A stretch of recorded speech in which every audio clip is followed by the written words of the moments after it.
Hello, नमस्कार, प्रणाम साथी। कैसे हैं आप लोग? आई होप कि आप लोग स्वस्थ मस्त और अपने आगामी एग्जाम की तैयारी अच्छी तरीके से कर रहे होंगे। अब हो जाइए तैयार, कस लीजिए कमर। हम जुड़ चुके हैं आप सबके बीच अपने सपनों को साकार करने के लिए। तो आज ही अपने सपनों को साकार करने के लिए इस चैनल को सब्सक्राइब कर लीजिए और बेल आइकन को प्रेस कर दीजिएगा, ठीक है। और तो चलिए, आज की क्लास में क्या रहने वाला है? आज की क्लास में रहने वाला है भारतीय संविधान की अनुसूचियां। भारतीय संविधान में जितना अनुसूचियां हैं उसको आज इस क्लास में निपटाने वाले हैं। आप लोग को कुछ नहीं करना, बस दिल थाम के बैठना। आज की क्लास बहुत ही रोमांचक होने वाला है। आप लोग को एक कॉपी कलम के साथ बैठ जाना है, ताकि हम जो लिखाएंगे यहाँ पर आप लोग साथ साथ ही नोट्स बनाते जाएंगे और टाइम की बचत कर पाएंगे, ठीक है। तो टाइम की बचत करते हुए हमारे साथ ही आप लोग को भी जो है नोट्स बनाते जाना है। शॉर्ट नोट्स बनाएंगे, ठीक है। और ताकि आप अपने जब आप नोट्स बना लेंगे तो आपको समझने में कोई भी परेशानी नहीं होगी। तो चलिए, उम्मीद दिलाते हैं कि आज की क्लास बहुत ही रोमांचक होने वाला है। बस आप लोग को करना कुछ नहीं, दिल थाम के बैठना है। देखिए, इससे पहले आप लोग को पता ही होगा कि इस चैनल पर जो है जनवरी से लेकर दिसंबर मंथ की प्रमुख दिवस जितना भी उसको कंप्लीट करा चुके हैं। और उसके बाद इसके अलावा बिहार स्पेशल क्लास चल रहा था। बिहार स्पेशल क्लास भी 2-3 क्लास कंप्लीट हो चुका है। और उसके अलावा एक और क्लास चल रही थी इस चैनल पर संविधान सभा की, जिसमें संविधान सभा के बारे में टोटली चीज कंप्लीट कर चुके हैं। आज उसी भारतीय संविधान जो बना था, यानी संविधान सभा में देखिए क्या चीज, संविधान सभा के कैसे निर्माण हुआ, कौन कौन कैसा गठन हुआ, उसका कब गठन हुआ, कब कब बैठक हुआ, कितने बैठक हुए, कितने सत्र हुए, और उसमें जो है कहाँ से कौन कौन चुन के आए थे, भीमराव अंबेडकर कहाँ से चुन के आए थे, ये सारा कंप्लीट कर चुके हैं। और टोटल खर्च कितने आया, सब भारतीय संविधान बनाने में कितना खर्च आया, कितना टाइम लगा, ये सभी के सभी कंप्लीट करा चुके हैं। उम्मीद करते हैं कि आप लोग उस वीडियो को भी देख लिए होंगे। अगर आप लोग नहीं देखे हैं तो आप लोग से रिक्वेस्ट है कि उस वीडियो को भी जाके देख लीजिएगा, ताकि आज की क्लास समझने में कोई भी परेशानी नहीं होगी। तो चलिए, आज की क्लास को शुरू करें। आप लोग से रिक्वेस्ट है उस क्लास को भी जाके जरूर देखें, ठीक है। देखिए, आज क्या रहने वाला अनुसूचियां। देखिए, पहले कुछ बात इंपॉर्टेंट बात बताते हैं, उसके बाद जो है आज की क्लास को शुरू करेंगे, ठीक है। यही अनुसूचियां के बारे में। देखिए, जब भारतीय संविधान बन के तैयार हुआ था, देखिए भारतीय जब संविधान बन के तैयार हुआ था, संविधान संविधान जब तैयार हुआ था, कब इसको किसके द्वारा, संविधान को किसके द्वारा अपनाया गया था? तो याद रखिएगा, संविधान सभा द्वारा। किसके द्वारा इसको अपनाया गया था? संविधान सभा द्वारा। संविधान सभा द्वारा इसको अपनाया गया था, ठीक है, अंगीकृत किया गया था। कब इसको अपनाया गया? तो याद रखिएगा 26 नवंबर। कब? 26 नवंबर 1950 को, सॉरी 1949 को। लेकिन पूर्ण रूप से ये संविधान कब लागू हुआ भारत में? तो 26 जनवरी। कब? 26 जनवरी 1950 को। जब 26 जनवरी 1950 को संविधान भारत में लागू हुआ था, तो उस टाइम कितना भाग, इस संविधान में कितना भाग, कितना अनुसूची और कितना आर्टिकल है, इसको पहले देख लेते हैं। देखिए, टोटल जो है इस जब संविधान अंगीकृत हुआ था 26 नवंबर 1949 को, जो ये संविधान सभा द्वारा अपनाया गया था, और 26 जनवरी 1950 को जब ये भारत में लागू हुआ था, उस टाइम पार्ट कितना था इसमें? पार्ट जो है, पार्ट कितना था, ठीक है, भाग यानी भाग कितना था? देखिए, भाग भाग कितना था, और उसके बाद अनुच्छेद कितना था, अनुच्छेद, और उसके अलावा अनुसूचियां, अनुसूचियां कितना था, इसकी संख्या देख लेते हैं पहले। देखिए, जब भारतीय संविधान अपनाया गया था उस टाइम टोटल भाग जो थे 22 थे। कब? 1950 की बात हो रहा है यहाँ पर। 1950 में 22 भाग थे, और वर्तमान में भी देख लेंगे, ठीक है, वर्तमान का भी देख लेंगे। जब संविधान लागू हुआ तो उस समय भाग कितना था? 22 था। अनुच्छेद कितना था? तो 395। कितना? अनुच्छेद 395 था। अनुसूचिया की बात करें तो अनुसूचियां 8 थे। कितना? 8 अनुसूचियां था, वही 8 अनुसूची यहाँ करेंगे। इसके बाद 4 जो बाद में जोड़ा गया, अभी वर्तमान अनुसूचियां कितना है? 12 है। तो शुरुआत में जो 8 अनुसूचियां था पहले इसमें करेंगे, उसके बाद 9 से लेकर 12 तक की जो सभी अनुसूचियां हैं उसको अगले स्लाइड में करेंगे। अगले स्लाइड में इसलिए लिखा है क्या, उसमें और डिटेल में बताना है। ये तो एक ही पता ही होगा, जब 1950 में लागू हुआ तो उसी टाइम ये मूल संविधान का में ही इतना अनुसूची था। जब बाद में 4 जोड़ा गया तो उसको कब जोड़ा गया, कौन सा संविधान संशोधन के द्वारा जोड़ा गया, और किसमें कौन सा विषय की बात कहा गया, उसको कंप्लीट करेंगे। इसलिए जो है 8 अनुसूचियां दिखाई गया। इसके बाद जो है 9 से लेकर 12 तक दूसरी स्लाइड में जो है चार्ट बना के उसमें कंप्लीट करेंगे। तो यहाँ देख ली अनुसूचियां, जब भारतीय संविधान बना था तो अनुसूचियां कितना थे? तो 8 अनुसूची थे। कितना अनुसूची? 8 थे। यही जब अभी वर्तमान में कितना अनुसूचियां हैं, तो वर्तमान में जो है भाग जो है 25 भाग हो गए हैं। कितना? 25 भाग हो गए हैं। अनुच्छेद जो है ये 400 प्लस हो गए हैं। कितना? 400 प्लस हो गए हैं। और अनुसूचियां की बात करें तो ये वर्तमान में 12 हो गए हैं। देखिए, ये जो देख रहे हैं वर्तमान में 25 भाग है। मूल संविधान में जैसे 1 से लेके 22 तक लगातार क्रम में सजाया गया था 22 तक, वैसा ही 22 तक अभी भी है। लास्ट में देखिएगा 1 से शुरुआत हुआ है और लास्ट 22 से है, ठीक है। लेकिन 25 कैसे हो गया? तीन ठो कहाँ है? तीन ठो जोड़ा, यानी तो 23, 24, 25 ऐसा होना चाहिए, लेकिन ऐसा नहीं है।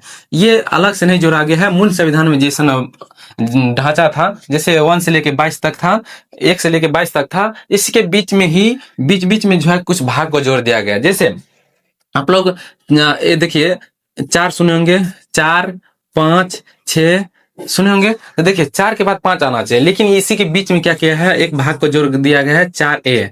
4A कहिए या 4 का क कहिए, ठीक है। इसको जोड़ दिया गया तो 22 था, 23 हो गया। ऐसे कर करके जो है बीच बीच में 300 संविधान अरे भाग जोड़ दिया गया। इस टोटल संख्या हो गया 25। लेकिन अभी जो है वर्तमान में भी 1 से लेके 22 लास्ट जो है 22 संख्या तक है, ठीक है। बीच बीच में 3 भाग को जोड़ दिया गया। उसी तरह यहाँ पर अनुच्छेद अनुसूचियां देख रहे हैं 12, वर्तमान में भी अभी 1 से लेकर 8 तक, और 8 उसमें 4 जोड़ दिए गए। 8 हुआ, 8 था उसमें 4 जोड़ दिया गया। 9, 10, 11, 12 वही देखेंगे। 8 तक देखने के बाद 4 अनुसूचियां जो है अगले अलग, यानी अगले स्लाइड में देखेंगे चार्ट बना के, ठीक है। तो यहाँ तक उम्मीद करते हैं कि यहाँ तक किसी प्रकार का दिक्कत नहीं होगा। भाग कितना था 1950 में जब लागू हुआ था तो 22 भाग था, वर्तमान में 25 भाग है।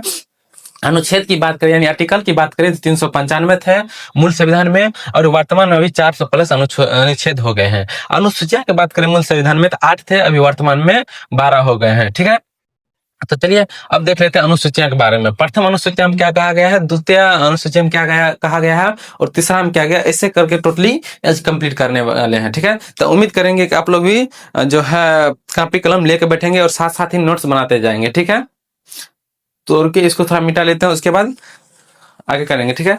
देखिए यहाँ तक आप लोग को किसी प्रकार का दिक्कत नहीं होगा। आप लोग से 3 क्वेश्चन है, आप लोग बताएंगे क्वेश्चन होमवर्क के तौर पर। आप लोग को होमवर्क के तौर पर जो है आप लोग को 3 क्वेश्चन दे रहे हैं। 3 क्वेश्चन दे रहे हैं जिसका आंसर कहाँ छापना है, तो इसका आंसर कहाँ छापना है, आंसर जो है कॉमेंट बॉक्स में छापना है, ठीक है। कॉमेंट बॉक्स में छापना है। देखिए पहला क्वेश्चन है जो संविधान सभा संविधान भारत में संविधान कब लागू हुआ। संविधान पूर्ण रूप से याद लिख लीजिए, पूर्ण रूप से। तो जब संविधान सभा द्वारा अपनाया गया था संविधान को, तो उसमें जो है कुछ कुछ आर्टिकल उस समय ही क्या कर दिया गया था, लागू कर दिया गया था। इसलिए यहाँ पर हम पूछ रहे हैं क्वेश्चन में, भारत में संविधान पूर्ण रूप से कब लागू हुआ, ठीक है, कब लागू हुआ। और उसके बाद और इसके बाद बताएंगे इस संविधान सभा में जो जो मतलब संविधान को बनाया गया था संविधान सभा द्वारा, तो संविधान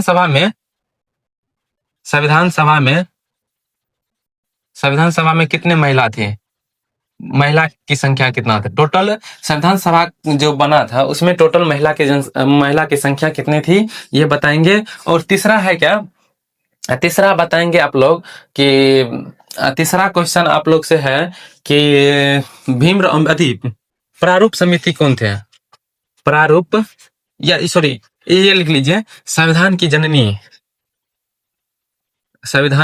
किसको कहा जाता है, संविधान की जननी किनको कहा जाता है, संविधान की जननी किसको कहा जाता है। पहला क्वेश्चन, भारत में संविधान पूर्ण रूप से कब लागू हुआ।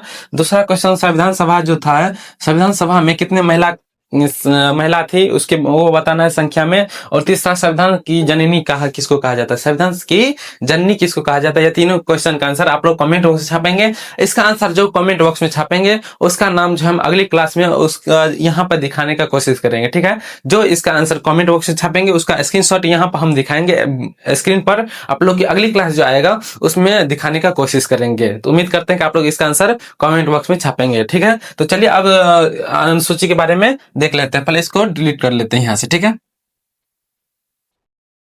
तो चलिए अब देखते हैं पहला अनुसूची। प्रथम अनुसूची में किस चीज के बारे में बात किया गया है? तो देखिए पहला अनुसूची में जो है राज्य और केंद्र शासित प्रदेश की क्षेत्र की बात कहा गया है। लिखिए प्रथम अनुसूची में क्या चीज है? राज्य, राज्य और केंद्र शासित यानी यूटी, स्टेट और यूटी के क्षेत्र के बारे में इसमें बात कहा गया है। ठीक है, देखिए राज्य टोटल कितना है याद आप लोगों को पता होगा। राज्य की संख्या जो है वर्तमान में अभी 28 राज्य है और यूटी कितना है? 8। कितना यूटी है? 8।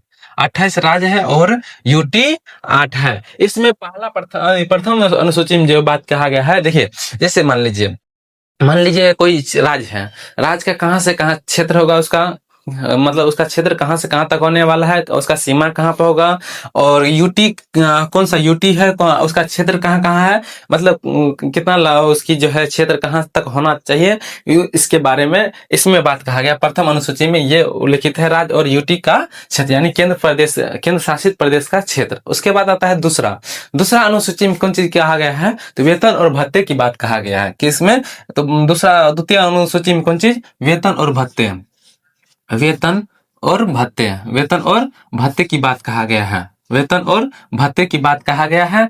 ठीक है, द्वितीय अनुसूची में वेतन और भत्ते के, जैसे राष्ट्रपति की, उपराष्ट्रपति की, राज्यपाल की, मुख्य न्यायाधीश की, ऐसा जो है ये सभी का वेतन और भत्ते की बात कहाँ किया गया है? कौन सा अनुसूची में? तो द्वितीय अनुसूची में। लेकिन एक बार यहाँ पे याद रखेंगे आप लोग, द्वितीय अनुसूची में जो है प्रधानमंत्री यानी पीएम की जो है सैलरी के बारे में यहाँ पर, वेतन और भत्ते के बारे में यहाँ पर नहीं लिखा गया है। ये याद रखेंगे आप लोग।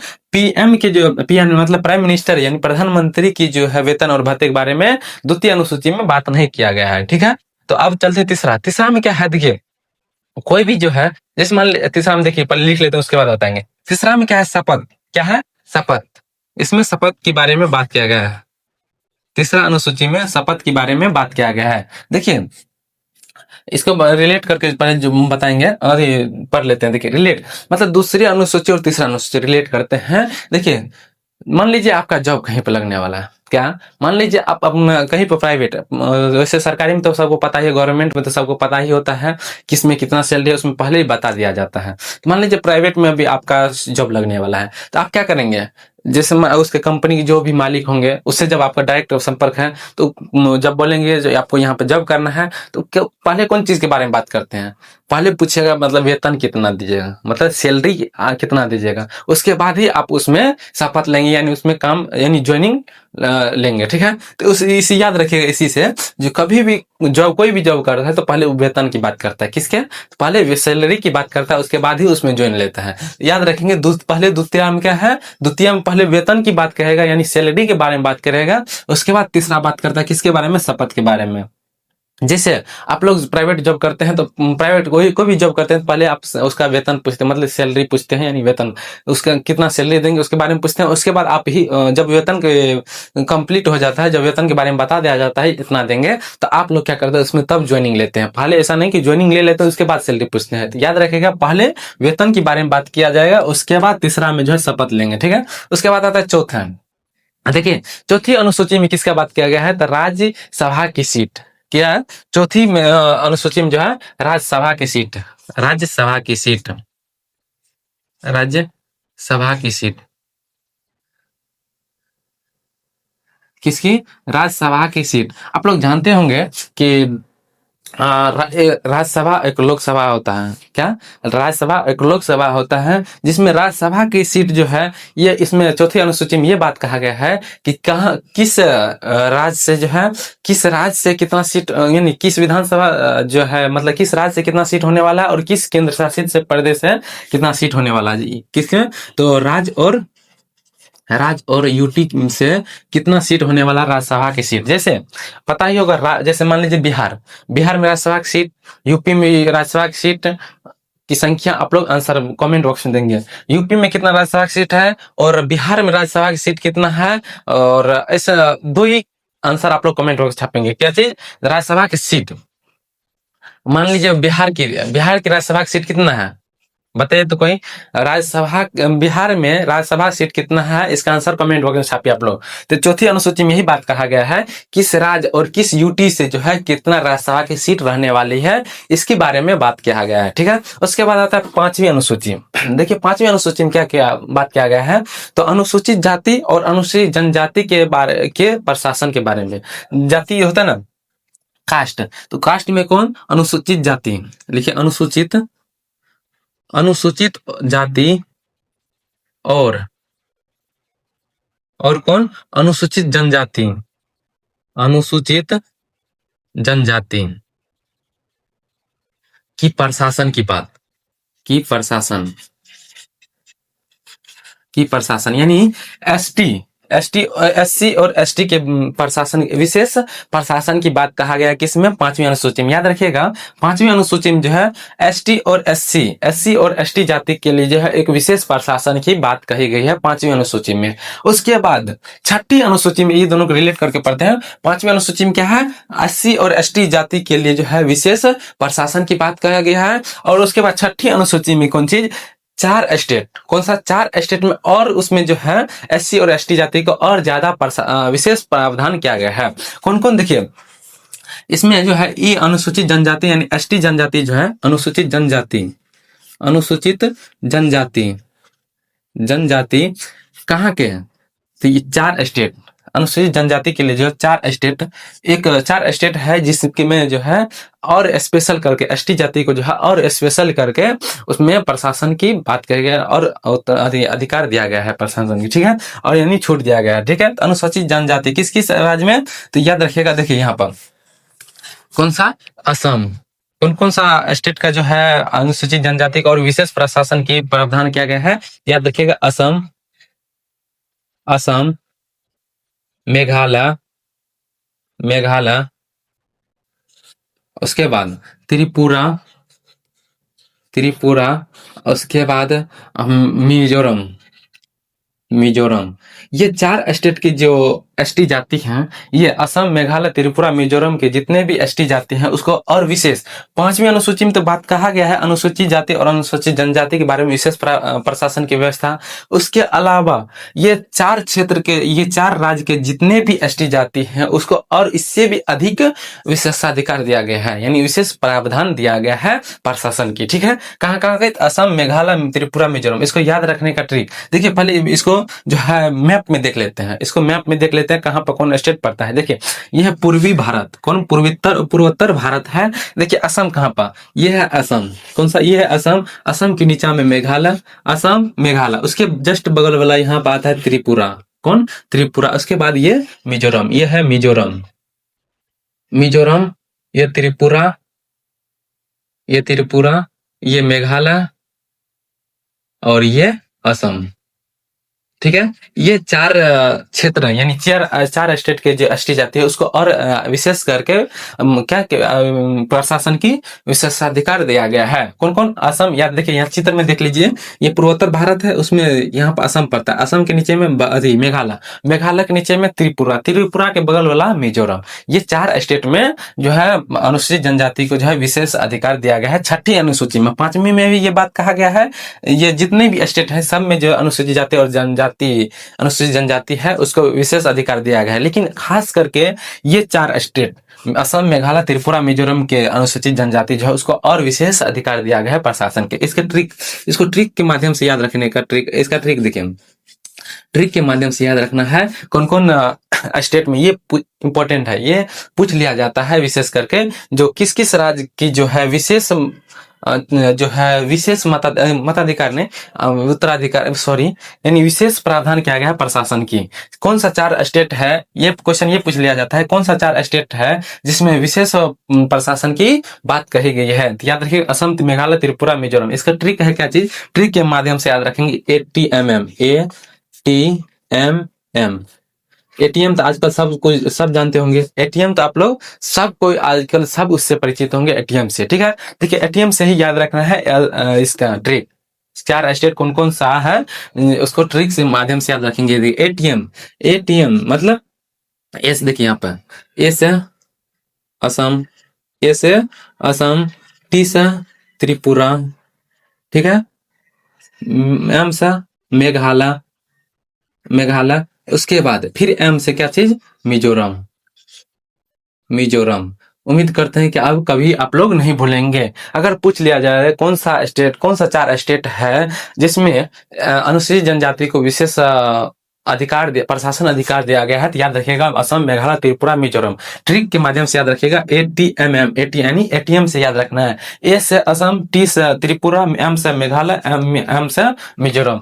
असम यहाँ पे है, उसके नीचे मेघालय, उसके नीचे में त्रिपुरा, उसके नीचे में त्रिपुरा, मिजोरम। ये 4 स्टेट है। इसमें जो है अनुसूचित जनजाति, इसमें विशेष अधिकार की बात कहा गया है। उसके बाद आता है 7वीं अनुसूची। देखिए 7वीं अनुसूची यानी इसको ठीक से ऐसे याद रखना है कि हम साथ साथ हैं। क्या, हम साथ साथ हैं। हम साथ साथ मतलब कौन कौन, केंद्र, राज्य और ये सब साथ साथ है। देखिए कौन कौन इसमें आता है 7वीं अनुसूची में, यानी हम साथ साथ हैं। कौन कौन साथ साथ है, देखिए सूची सुने होंगे, कौन सी, राज सूची, संघ सूची और समवर्ती सूची। राज सूची, संघ सूची और समवर्ती सूची, ये सूची की जो बात है 7वीं अनुसूची में कहा गया। नहीं, हम साथ साथ हैं। कौन कौन, राज सूची, राज्य सूची, संघ सूची, संघ सूची और समवर्ती सूची, समवर्ती सूची। अब देखिए 7वीं अनुसूची में किसका बात किया गया, राज सूची, संघ सूची, समवर्ती सूची। मतलब हम साथ साथ हैं। क्या, हम साथ साथ हैं, यानी साथ साथ का मतलब राज सूची, संघ सूची, समवर्ती सूची सभी साथ में ना। इसीलिए याद रखना 7वीं अनुसूची से जो हम साथ साथ हैं, यानी राज सूची, संघ सूची और समवर्ती सूची की बात यहाँ पे कहा गया है। देखिए राज सूची और संघ सूची और समवर्ती सूची में क्या चीज की बात कहा गया है, तो याद रखेगा। यानी देखिए राज सूची मतलब ये होगा, इसमें जो भी विषय आएंगे उसमें सिर्फ राज्य सरकार ही क्या बनाएंगे, कानून बनाएंगे। और संघ सूची में सिर्फ संघ सूची यानी संघ ही यानी केंद्र ही उसमें कानून बना सकते हैं। लेकिन समवर्ती सूची में संघ सूची भी कानून बना सकते हैं और राज्य सूची भी क्या कर सकते हैं, राज्य सूची भी इसमें कानून बना सकते हैं। जैसे मान लीजिए शिक्षा, शिक्षा जो है, शिक्षा पर जो है केंद्र सरकार भी उस पर अपना कानून बनाते हैं। क्या, केंद्र सरकार भी शिक्षा में जो है केंद्र सरकार भी कानून बनाते हैं। और स्टेट, जिस स्टेट की बात हो रही हो तो उस स्टेट में भी उस अपना स्टेट जो है उसमें भी वो अपना कानून बनाते हैं। यानी केंद्र सरकार का भी कानून चलता है और राज्य सरकार का भी कानून चलेगा। यानी समवर्ती सूची में जो जो भी रहेगा उसमें राज्य सरकार, संघ सरकार, दोनों सरकार की कानून वहां पर चलती है। ठीक है, उम्मीद करते हैं यहाँ तक किसी दिक्कत नहीं होगा। उसके बाद आता है 8वीं अनुसूची। 8वीं अनुसूची बहुत बहुत बहुत इंपॉर्टेंट है। देखिए कैसे, 8वीं अनुसूची में भाषा की बात कही गई है। क्या चीज, 8वीं अनुसूची में भाषा की बात कही गई है। 8वीं अनुसूची में टोटल जब संविधान बन के तैयार हुआ था, तो संविधान जब बन के तैयार हुआ था 26 नवंबर 1950, 26 नवंबर या ऐसे लिख लीजिए 26 जनवरी 1950 को जो है जब संविधान को अपनाया गया था, तो इस टाइम जो है इसमें 8 भाषा 14 भाषा जुड़ी हुई थी। 14 भाषा जोड़ी गई थी। यानी 8वीं अनुसूची में भाषा की बात कही गई है। ये याद रखिएगा, इतना नहीं याद रखना, यहाँ पर ये रखना है कि 8वीं अनुसूची में भाषा की बात है, भाषा की व्याख्या है। 8वीं अनुसूची में क्या चीज, भाषा की व्याख्या है। अब इसमें डिटेल थोड़ा ले लेते हैं। देखिए जब 26 जनवरी 1950 को संविधान को जब अपनाया गया था, इस समय टोटल 14 क्या थे, 14 भाषा थे। क्या थे, 14 भाषा थे। जब संविधान को अपनाया गया था तो उस टाइम जो है इसमें 14 भाषा थे। लेकिन वर्तमान में बात करें तो वर्तमान अभी कितना हो गया है, वर्तमान में अभी 22 भाषा हो गया। कितना, 22 भाषा। ठीक है, वर्तमान कितना हो गया, 22 भाषा। देखिए जब 14 भाषा 26 जनवरी जब संविधान लागू हुआ था उस टाइम 14 भाषा थे। 8 भाषा का जो है 8 भाषा बाद में जोड़े गए। कौन कौन संविधान संशोधन के माध्यम से जोड़ा गया उसको बताते हैं। ठीक है, देखिए 8वीं अनुसूची में जो है 14 भाषा थे, उसमें अभी वर्तमान में 8 भाषा हो गई। पहला जोड़ा गया था 15वीं भाषा जोड़ा के रूप में जोड़ा गया था सिंधी। 15वीं भाषा के रूप में सिंधी भाषा को जोड़ा गया था। कौन सा संविधान संशोधन के तहत, तो कौन सा संविधान संशोधन के तहत, तो याद रखिएगा 21वां संविधान संशोधन 1974। कौन सा 21वां संविधान संशोधन, 21वां संविधान संशोधन 1974 में, 21वां संविधान संशोधन 1974 में जो हुआ था उसमें 15वीं भाषा के रूप में सिंधी भाषा को पहली बार जोड़ा गया था। 14 पहले थे और 15वीं भाषा के रूप में सिंधी को जोड़ा गया था पहला भाषा के रूप में 21वां संविधान संशोधन 1974 में। उसके बाद आता है 71वां संविधान संशोधन। उसके बाद 71वां संविधान संशोधन आता है, 71वां कॉन्स्टिट्यूशन अमेंडमेंट, जो कब आया था? 71वां संविधान संशोधन कब आया था? याद रखिए 1992 में। 71वां संविधान संशोधन 1992 में। इसमें 3 भाषा जोड़ा गया था। इसमें 3 भाषा जोड़ा गया था। याद ट्रिक इसके माध्यम से याद रखना, नमक, नमक के ट्रिक किससे याद रखना है? नमक। 71वां संविधान संशोधन के माध्यम से 3 भाषा जोड़ा गया था। याद ट्रिक क्या है? नमक। नमक से कौन कौन देखिए, नौ स नेपाली, नेपाली, मोस मोस मणिपुरी, मणिपुरी। उसके बाद कौन सा? कोकनी। कौन सा? कोकनी। याद रखेंगे। पहला भाषा जोड़ा गया था, यानी 14 भाषा मूल संविधान में थे। 15वीं भाषा यानी पहला भाषा जोड़ा गया था सिंधी। कौन सा? 15वीं भाषा यानी सिंधी जोड़ा गया था। कौन सा संविधान संशोधन? 21वां संविधान संशोधन 1974 में जो आया था, इसमें जोड़ा गया। उसके बाद 71वां संविधान संशोधन 1992 में आया, जिसमें 3 भाषा जोड़ा गया था। ट्रिक क्या है? नमक। नमक याद रखना है। 9 से नेपाली, नेपाली, मौसा, मणिपुरी, कौशा, कोकनी, ये 3 भाषा। तो 14 पहले थे, एक पहला 15वां सिंधी जोड़ गया, 15 हो गया।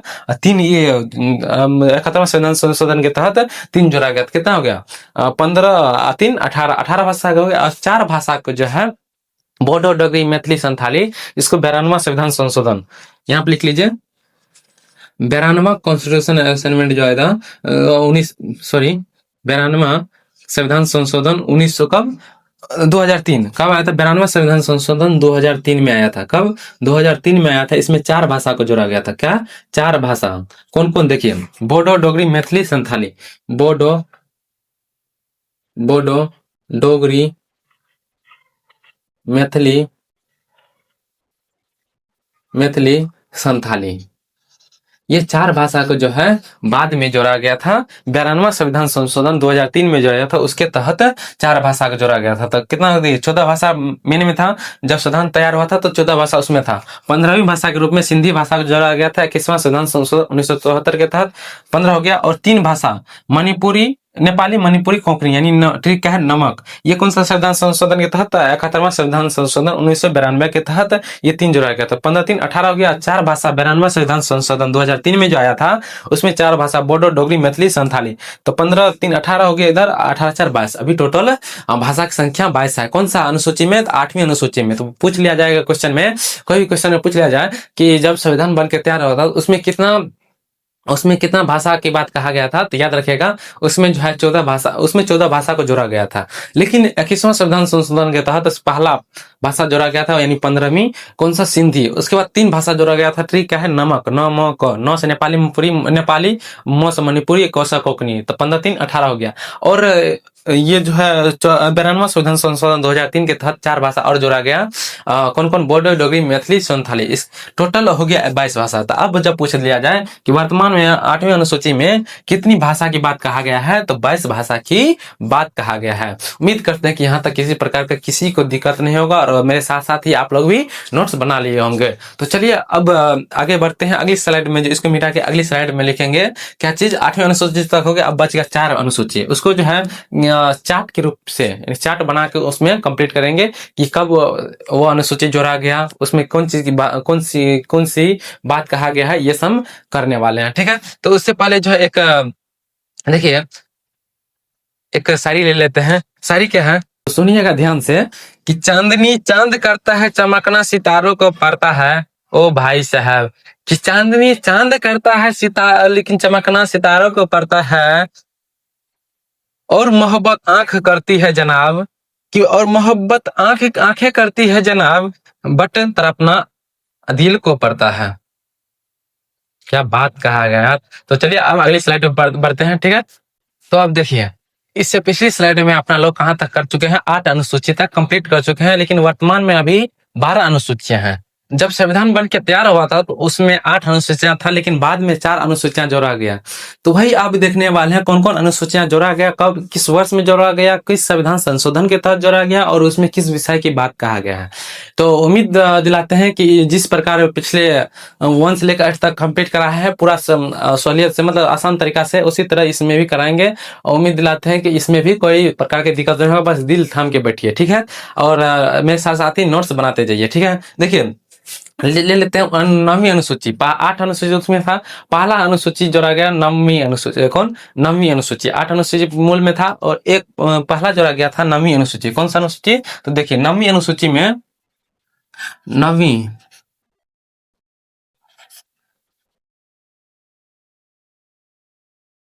8वीं अनुसूची में उसमें था, नवीं अनुसूची जोड़ा गया, नवीं अनुसूची जोड़ा गया। नवीं अनुसूची सूची जो है किस संशोधन के तहत जोड़ा गया? तो देखिए ये पहला ही संशोधन के तहत। कौन सा? पहला संशोधन हुआ था इसी के लिए। संविधान जब बन के तैयार हुआ था तब 1950 में लागू हुआ था, लेकिन एक साल के बाद ही 1951 में ही इसको अनुसूची संविधान संशोधन किया गया और नवीं अनुसूची लाया गया। देखिए नवीं अनुसूची में बात ऐसा क्या था जो इतना जल्दी ही संविधान लागू होने के बाद एक साल के बाद ही इसको लाना पड़ा? तो ध्यान से सुनिएगा। देखिए इसमें भूमि सुधार की बात कहा गया है। इसमें पहले क्या होता था कि भूमि के रिलेटेड कोई कुछ इधर इधर उधर होता था तो डायरेक्ट पहुंच जाता था कहाँ पर? तो कहाँ पर? सुप्रीम कोर्ट में। कहाँ? भूमि सुधार के लिए जो है, मतलब भूमि से कुछ भी ऐसा प्रॉब्लम होता था वो कहाँ पहुंच जाते थे? आर्टिकल 32 के तहत सुप्रीम कोर्ट पहुंच जाते थे। क्योंकि आर्टिकल 32 के तहत कहा गया है कि जब कोई मौलिक अधिकार का हनन हो तो आप आर्टिकल 32 के तहत सुप्रीम कोर्ट जा सकते हैं। तो डायरेक्ट लोग क्या करते थे? सुप्रीम कोर्ट जाके वहां पर भीड़ लग जाता था। ठीक है, इसी के लिए जो है इसको सुधार करने के लिए जो है भूमि सुधार लाया गया, नवीं अनुसूची लाया गया। नवीं अनुसूची फर्स्ट संशोधन के तहत ही वर्ष कौन सा? 1951 में। जब 1950 में लागू हुआ तो एक साल के बाद ही 1951 में ही ये फर्स्ट संविधान संशोधन लाया गया। 1951 में याद रखेंगे, फर्स्ट संशोधन के तहत फर्स्ट संविधान संशोधन 1951 के तहत नवीं अनुसूची जोड़ा गया। पहला संविधान संशोधन हुआ था इसी के लिए। इसमें क्या बात कहा गया? तो भूमि सुधार से रिलेटेड है। क्या? भूमि सुधार, भूमि सुधार।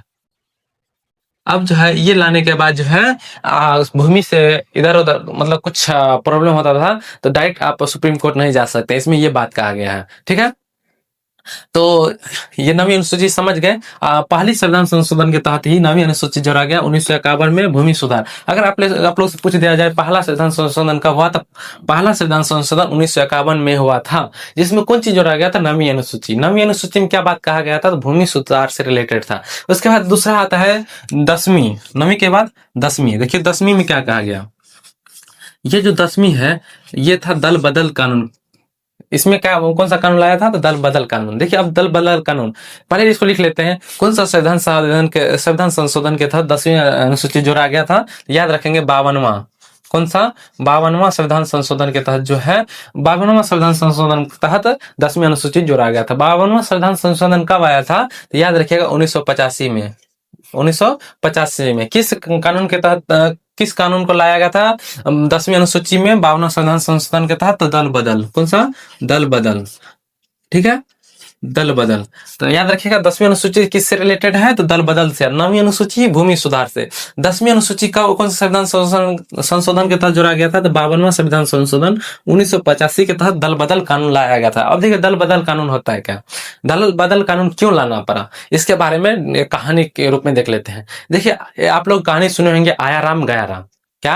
आया राम गया राम की कहानी आप लोग सुने होंगे। देखिए इस बात है 1966 की, जब पंजाब से हरियाणा स्टेट अलग हुए थे। कब? 1966 में जब पंजाब से हरियाणा अलग हुए थे तो 1966 में ही हरियाणा में विधानसभा की चुनाव होती है। क्या? 1966 में ही पंजाब के हरियाणा स्टेट में विधानसभा की चुनाव होती है। उसमें जो है कांग्रेस, दो पार्टी थे वहां पर, एक कांग्रेस पार्टी थे, एक एक जनसंघी पार्टी थे। कौन? जनसंघी पार्टी। दो पार्टी थे और निर्दलीय खड़ा हुए थे। देखिए कांग्रेस उसमें जो 48 सीट पर विजय प्राप्त किए थे और जनसंघी पार्टी जो थे उसमें वो 12 सीट प्राप्त किए थे और 16 सीट जो है निर्दलीय पार्टी, निर्दलीय दल जो है वो विजय प्राप्त किए थे। 16 सीट पर निर्दलीय प्रत्याशी क्या विजय प्राप्त किए थे और कांग्रेस 48 सीट पर और जनसंघीय पार्टी जो थे वो 12 सीट पर विजय प्राप्त किए थे। तो देखिए निर्दलीय पार्टी में जो है एक कौन था? एक था गाया लाल जी। कौन?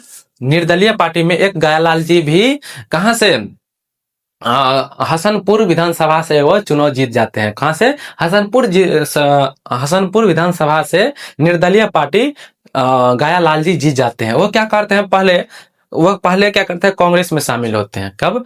पहले जैसे आज कांग्रेस में शामिल हुए, उसके कुछ ही देर के बाद जो है वो कहाँ चले जाते हैं, जनसंघीय पार्टी। उसको पता नहीं, एक सूटकेस दिखता है, आप पता नहीं, आप लोग को पता ही होगा उस काला सूटकेस में क्या होगा। ऐसा क्या उसमें सूटकेस में था, वो तुरंत तुरंत ही दल बदल लेते थे। तो आप लोग पता ही होगा, वो जादुई सूटकेस थे। आप जादुई सूटकेस मतलब आप लोग पता होगा, ठीक है। तो देखिए, कांग्रेस में शामिल होते हैं गयालाल जी। उसके बाद कुछ ही क्षण के बाद जो है जनसंघीय पार्टी में शामिल हो जाते हैं। उसके बाद फिर जनसंघीय पार्टी में से कुछ ही घंटों के बाद जो है, कुछ घंटे के बाद फिर कांग्रेस में शामिल हो जाते हैं। फिर कांग्रेस में शामिल होने के बाद फिर उसको सूटकेस दिखाई देता है, जादुई सूटकेस फिर देखने के बाद वो जनसंघीय पार्टी में शामिल हो जाते हैं। और फिर जनसंघीय पार्टी में से शामिल होने के बाद कुछ ही घंटों में जो है, कुछ ही देरों में फिर से कांग्रेस पार्टी में आ जाते हैं। तो यहीं से एक बात निकल के आया था, आया राम गया राम। क्या? आया राम गया राम। आप लोग ये कहानी सुनेंगे, आया राम गया राम की कहानी। तो आप लोग को पता चल गया हो आया राम गाया राम कहानी कहाँ से आया था, ठीक है। तो वहीं से इसी के लिए जो गायालाल जी के कारण जो है दल बदल कानून लाया गया। क्योंकि देखिए क्या ये दल बदल कानून क्या हुआ करता, क्या है कानून कि देखिए, जब आप किसी पार्टी से जीत के आते हैं, क्या, जब आप किसी पार्टी से जीत के आते हैं और आप उस दल को छोड़कर किसी अन्य दल में शामिल होते हैं, तो आपकी सदस्यता रद्द कर दी जाएगी। क्या? आपकी सदस्यता रद्द कर दी जाएगी। इसमें ये बात कही गई है। किसके? इसी कारण जो है दल बदल कानून किसके कारण लाया था? तो आया राम गया राम कहानी के कारण। उम्मीद करते हैं कि ये समझ लिए होंगे। अब चलते हैं 11वीं अनुसूची। देखिए 11वीं अनुसूची, 11वीं 11वीं अनुसूची में जो है, 11वीं अनुसूची कब लाया गया और किसके लिए लाया गया? तो ये 73वां संविधान संशोधन, कौन सा? 73वां संविधान संशोधन के तहत लाया गया था। 73वां संविधान संशोधन कब हुआ था? तो 1992-93 में। 1992 से 93 में जो है 73वां संविधान संशोधन आते हैं। ये किसके लिए आए हैं? ये आए थे पंचायती राज के लिए। किसके? पंचायती के लिए। पंचायती पंचायती मतलब वो नहीं जहाँ पे पंचायत किया जाता है, गांव में बैठक होता है उसको पंचायत, वो पंचायत नहीं, पंचायती राज मतलब जहाँ पे पंचायत, मतलब पंचायत जो है, पंचायत से रिलेटेड कानून आया था। इसमें कितने भाषाओं की बात कर, इसमें कितने विषय की बात है? तो ये 29 विषय पर ये कार्य बना सकते हैं। विषय, ये 29 विषय इसमें दिए गए हैं पंचायती राज में। पंचायती में जो है, पंचायत में 29 विषय की पर जो है कार्य ये कर सकते हैं, यानी इस पर कानून बना सकते हैं। कौन सा संविधान संशोधन के तहत आया था? 73वां संविधान संशोधन 1992-93 में 11वां संविधान संशोधन के तहत ये लाया गया था। उसके बाद आता है 12वां अनुसूची। 12वां, देखिए 12वां जो आता है, 12वां संविधान संशोधन 1974 में ला, 74वां संविधान संशोधन कब? 1992-93 में ही, 1992-93 में ही 74वां संविधान संशोधन मिलाते हैं। और किसके लिए थे? नगर पालिका के लिए। नगर पालिका, नगर पालिका के लिए।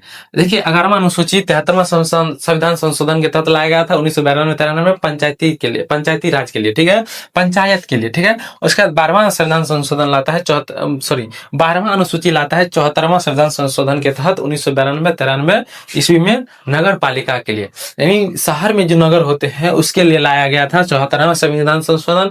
और गाँव में जो पंचायत होते हैं उसके लिए 73वां संविधान संशोधन के तहत लाया गया था। और इस नगर पालिका में 18 विषय पर बात कहा गया, 18 विषय पर जो ये कार्य कर सकते हैं नगर पालिका। तो उम्मीद करते हैं कि यहाँ तक आप लोगों को कई प्रकार की दिक्कत नहीं होगा। और अगर जो आप लोग को ये क्लास अगर अच्छा लगा होगा तो आप लोग से रिक्वेस्ट है, इस वीडियो को लाइक नहीं किया तो वीडियो को भी लाइक कर दीजिएगा, चैनल को सब्सक्राइब नहीं किया तो चैनल को भी सब्सक्राइब कर दीजिएगा, ताकि आगे आने वाली जितनी भी नोटिफिकेशन होगी इस क्लास में, इंपॉर्टेंट क्लास लेकर आएंगे, उसकी नोटिफिकेशन सबसे पहले आप तक जाए और उसका लाभ उठा पाएंगे। तो उम्मीद करते हैं कि आप लोग इस वीडियो को लाइक और सब्सक्राइब, चैनल को सब्सक्राइब भी कर दीजिएगा। आप लोग को 3 क्वेश्चन जो आप लोग को होमवर्क के तौर पर मिला था उसका आंसर कमेंट बॉक्स में छापेंगे। आप लोग जो इसका आंसर कमेंट बॉक्स में छापेंगे उसका नाम अगली क्लास में जो है हम स्क्रीन पर दिखलाएंगे, यहीं पे स्क्रीन पर जो है उसका नाम दिखलाएंगे कमेंट बॉक्स में, उसका स्क्रीनशॉट लेके यहाँ पर हम क्लास में दिखलाएंगे। तो उम्मीद करेंगे आप लोग भी उसका आंसर कमेंट बॉक्स में छापेंगे, और जो जो छापेंगे उसका आंसर हम स्क्रीनशॉट लेके स्क्रीन पर दिखलाएंगे। तो उम्मीद करते हैं कि आप लोग को यह क्लास अच्छा लगा होगा। और जिस तरह आप पिछली क्लास में साथ दिए उसी तरह आप आज की इसकी क्लास में भी आप लोग साथ देंगे और आगे भी इसी प्रकार साथ देते रहेंगे। तो चलिए अब बिना किसी देरी के आज की क्लास को यहीं पे एंड करते हैं। लास्ट तक बने रहने के लिए आप लोग को दिल से धन्यवाद। Thank you.